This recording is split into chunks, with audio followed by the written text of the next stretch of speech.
Hey everyone! Welcome to another episode of Cooking with Cece. Today we're going to be making crispy and delicious calamari. Let's do this. To make the crispy calamari, we are going to need a couple of things. We have our calamari that is thawing out in some water. So we're going to need that. I usually use 3 pieces of calamari. This should be enough for about 6 people or 6 servings of calamari. From there, I'm going to use some flour, 2 eggs, panko seasoning, garlic and herb seasoning, fishmonger seasoning, some barbecue seasoning, paprika seasoning, onion powder seasoning, a different garlic and herb seasoning. This one is from Olive Garden, black pepper, onion flakes, rosemary seasoning, a little bit of white vinegar, oil for the deep frying process. I'm going to take the calamari out of the water, place it on our cutting board and cut it up into thin strips. Now, I'm all about shortcuts, so what I like to do is get both calamaris up top and then just cut it from the top. That way you get even cuts every time. Just hold the bottom and you can cut it up and save yourself some time. Watch your fingers when you're cutting. And then you can get thick pieces like this. I like my pieces thick. Makes a really nice and crispy calamari. I have all my calamari cut up, and the next step I'm going to do is very vital because I like to make sure that everything I cook, especially when you're dealing with meats, has been clean. And by clean, I don't mean using soap to wash it. This is where your white vinegar is going to come in handy. I put some water in a bowl. This is just plain water. And I'm going to now add a little bit of the white vinegar into the water mix and then put it in there to clean it up. So I'm just gonna add a little drop, not too much. You can kind of eyeball it, this much white vinegar. We're going to put the white vinegar water mix in the calamari. I'm going to start to notice all the slime that was on the calamari is going to start getting off it. So just remove all the bacteria and all the germs from the calamari. This way you will start to notice all the suds. And let me tell you, a lot of meat is super grimy and slimy, and that is not normal. We don't know what they put on this type of stuff to preserve it, so we just want to take off all the unnecessary toxins and bacteria from our food to make sure that our family and friends are eating clean food that is not going to make them sick from germs and bacteria. Let it sit for about a minute or 2, and when that is done, I will drain the water and put it in our next bowl to get seasoned. Now, as you can see, our calamari is looking good and ready to be seasoned. I am all about intuitive cooking, which means you don't have to measure everything. Just take a look at what you have, take your seasonings, and just make sure you powder enough seasoning to get on every piece of your seafood. Because many times you're not going to have the right amount of measuring utensils, and it's a better way to cook personally. So I'm gonna show you how I do things intuitively. Take our black pepper, and you're just going to sprinkle some black pepper on there. Sprinkle, take your hands, move it around, intuitively looking to make sure that every calamari has some black pepper on there. Does all the calamari have black pepper? If it is, then you're good to go to the next. So I like to just do each step separately so that I don't mess things up. Next seasoning I'm going to add to the mix will be our onion powder seasoning. And this is the same concept. You're just going to spray the onion powder so that everything has been toppled. And like I said, I like to go in and mix it as I go. I put the seasonings I've already used to the side so I know what I've used, and just use my hands to delve through it, mix it around, make sure it gets to the insides of the calamari. And then I luckily have a hand here, and I just dip my hand so that I don't get a lot of residue on my seasonings. And I go to the next one. The next seasoning I'm going to be using will be our garlic and herb seasoning. We're going to do the same thing, just spray it like so. Make sure every bit gets a little bit of garlic and herb seasoning. And these seasonings don't have salt in them. For those who are saying, oh, that looks like a lot of seasoning. No, these are salt-free. The only salt that I'll have, I'll show you as we go. And like I said, mix it around. Get your hands in there. We cooking. And you mix it. And then of course, when you feel like it's been mixed around enough, dip my hands in the water and move to the next seasoning. The next seasoning I will be using will be our rosemary, dehydrated rosemary. And this you don't need too much, it's just for flavor. You add a little bit of that in there, put it to the side, and go back in with your hands. And you just mix it, mix it, mix it. Mix it around.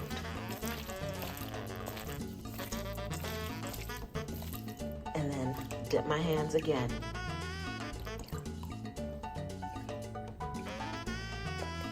The next one we're going to use is our onion flakes. And I love onion flakes because they just give just a nice little dazzle of flavor. Throw that around. See, everything's been covered. You go in again, mix everything around, make sure every piece has garlic flakes on it.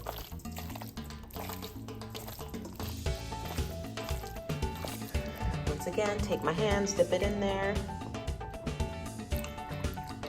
And then the next seasoning we're gonna use is fishmonger seasoning. Now this has salt in it, so use your best judgment. For me, I just like to make sure every piece kind of gets some in there. So this is about 10 shakes of fishmonger. And I know it's gross, but sometimes I'll dip my finger and just taste the seasoning to make sure it tastes kind of decent. Because honestly, I've never died doing it, and it's worked out for me. Just take your finger, do a little dip test, and say, hey, is this enough seasoning for me?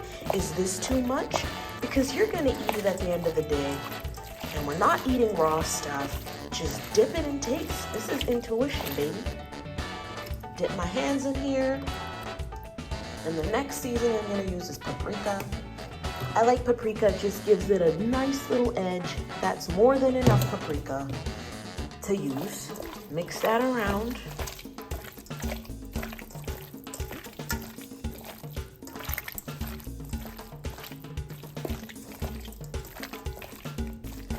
And now my hands are getting a little slimy, so bear with me as I wash my hands and put the last two seasonings in there. But you see, it's starting to look good. It's starting to look like some calamari in there. It's looking good, looking good. We are almost done. What I'm going to do now is add my garlic and herb seasoning. This is the one from Olive Garden.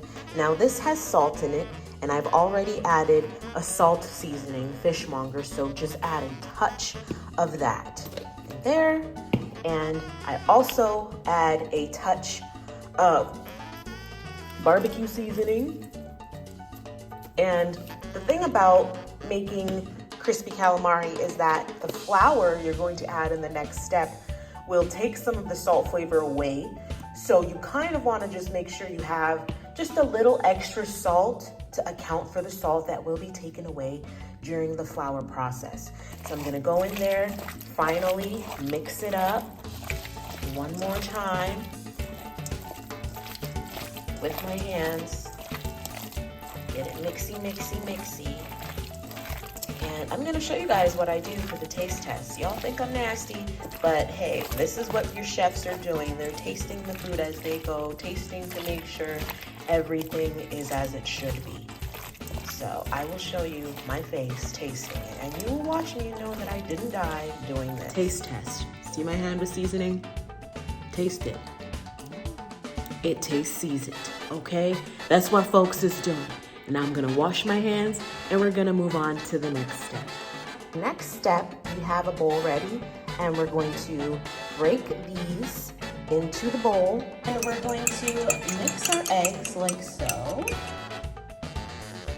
And then we're also going to add just a touch of seasoning because this is where we're going to dip our calamari in now. Like I said, just a touch, not a lot. You see how much seasoning that is?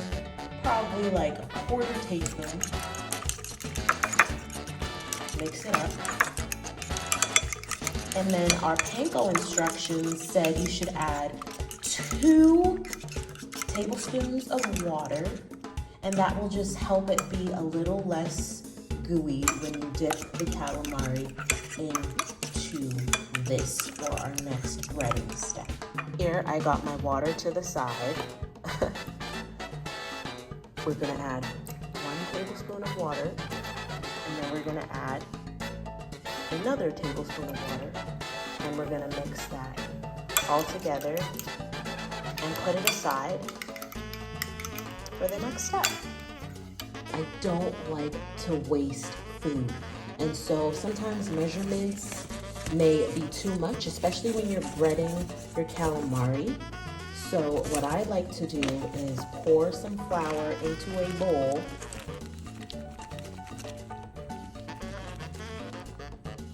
And this is kind of measured out as probably 1 cup of flour. And I'm going to use this to bread. And I'm also going to pour some panko into another bowl, like so. And I like to just put it in a bowl so that if we don't use everything up, I still don't have to worry about wasting, and I can just put it right back without cross-contaminating the situation. So what we're gonna do now, as you can see, I have one of my chopping boards wrapped in foil, and this is where I'm going to put the finalized plate. So I will just put that to the side right here, and I'm going to get another bowl that I will use to mix that into that when everything is done. We're going to take our flour and we're going to just lightly spray some flour on the calamari, and we'll use our hands to mix it. And so with this, it's pretty simple process. You just have to mix it until this looks dry. So as you can tell, this is still wet, so we're going to mix it again. Add more, and then as you can start to see, you're gonna start to notice the calamari is gonna start getting drier, and we just mix it, and it will be a little bit slimy, but it's all good, guys. And keep mixing it. It's gonna start getting doughy, as you can see, pretty doughy. And that's okay. Just add more flour until the whole mix is completely dry. See? And that's what I said when I meant that what's gonna happen is that you're gonna use a lot of flour, and that's taking out a lot of the salt in the mix already. I don't like to add salt mix to my combo. I like to have my seasoned calamari extra salted so that it accounts for the flour taking away a lot of the salt. And so how do you know when the calamari is a good consistency? And I'll also put some of the flour from the side, take it and mix it in. And you can see my hands are doughy, but the calamari is dry, which is fine, and it's perfect, and that's exactly how we want it to be. So what I like to do is I will drain this all out, take all the calamari out, put it to the side, wash my bowl, and put it back in the bowl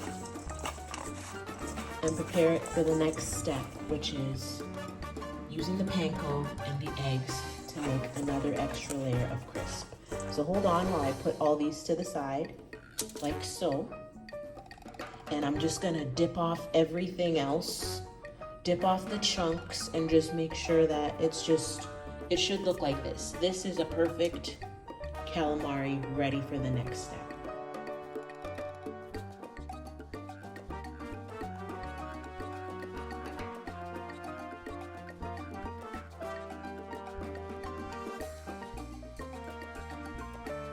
We have our floured calamari to the side here.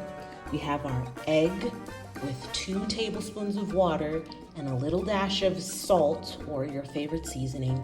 And now we have our panko that we just put in a separate bowl. And we have an extra plate here. So what I like to do is I'll take some panko, just a little bit, and put it to the side. Now why I like to do that is so I can keep this panko dry, as this will get a little bit wetter as we begin our dip. So this is the steps that I like to follow, right? And I'll do it one by one. So I'll put this fork to the side here. And I will take my calamari, I will dip it in the egg mix, I will flip it around, make sure that all the drops are not dropping, like so. And then I will take my mix and dip it like so in our panko. And I just want to make sure that everything has its love. And sometimes I'll even just spread it around like that, because I do love my calamari crispy. Spread, spread, spread. And then I will dip it. As you can see, it is panko out beautifully. And I will put it to the side like that. And I will just continue to repeat the process. This, dip, dip, let go.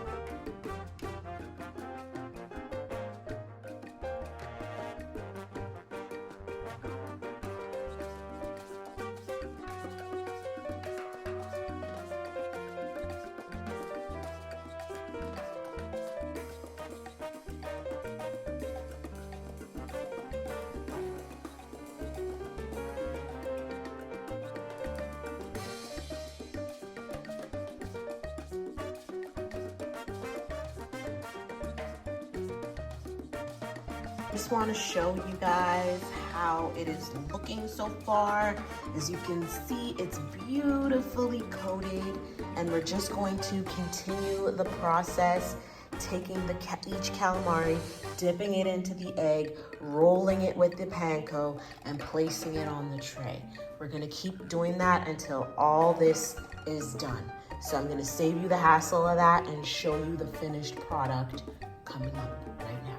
We have finished breading all the calamari, and oh my gosh, I cannot wait to dive into this. Now what we're gonna do is we're going to take this calamari, wrap it up, and then we're gonna put it in our fridge for about an hour to an hour and a half to let it cool and soak up and sit. And then we're gonna go to the frying process. So we're gonna take our calamari and wrap it up and put it in our fridge for an hour to an hour and a half to chill. Okay, so now we have let our calamari chill, and now we are going to start the frying process. As you can see, it looks pretty good. Everything is sticking as it should. And this is kind of how you want your calamari to look. Nothing crumbling at the bottom. Everything has its place. So now what we're going to do is we're going to put some oil in a pan to get ready for the deep frying. For those who don't want to deep fry it, you guys can use an air fryer for a healthier alternative, but all I would advise is just to spray a little bit of ham spray onto your calamari before you put it in the air fryer so that you can still have that crispy crunch. But for those who want it the traditional way, deep fried, let's get going. I will be using sunflower oil or safflower oil today. I heard that it's a healthier alternative, so we are going to try that to deep fry our calamari. But you can use any oil that you would like. So what we're going to do now is pour the oil into a pan. And how do you know how much oil to pour? It's about 2 cups. And the good thing about using brand new oil is that you can always save it for a later date. I like to save some oil to the side if I'm using seafood to fry other types of seafood with the same oil. And you could also use this oil as flavoring for your gravies and all sorts of things. So you can recycle the oil for more of a taste. And now what I'm going to do is turn your fire on to medium heat, and we're going to put our oil on top of that and wait for the oil to get hot. At the same time, I got a little bit of paper towel, and I'm just going to line up a plate so that once the calamari is done, we can put the calamari in here and all the extra oil can drip off the sides. So I would suggest doing that before you start actually frying it so that once the process is done, it'll be really quick to do. One way to test if the oil is ready is by using the onion trick. Or you could just throw any piece of a vegetable in there, and when you hear that sizzle, you know it's ready to go in. Here I have a piece of onion, and I think it's ready, but let's see. You see, it starts to fizz up. So now we know we can drop the rest of the calamari in.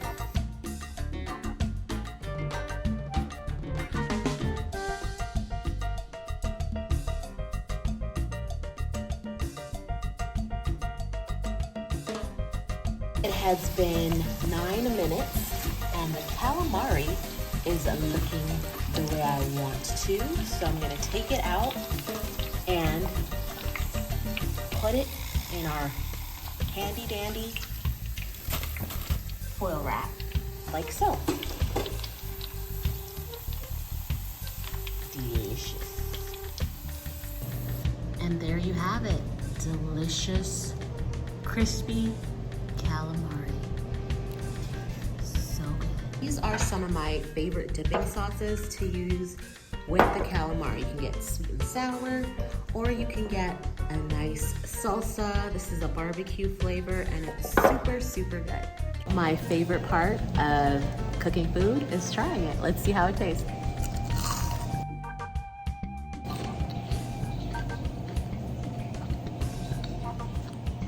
Delicious. Thank you so much for watching Cooking with Cece's crispy and delicious calamari recipe. Let me know in the comments how your dinner went. And be sure to subscribe to stay up to date with all the delicious recipes that will be coming very soon. Thanks for watching. Until next time, Cece's out.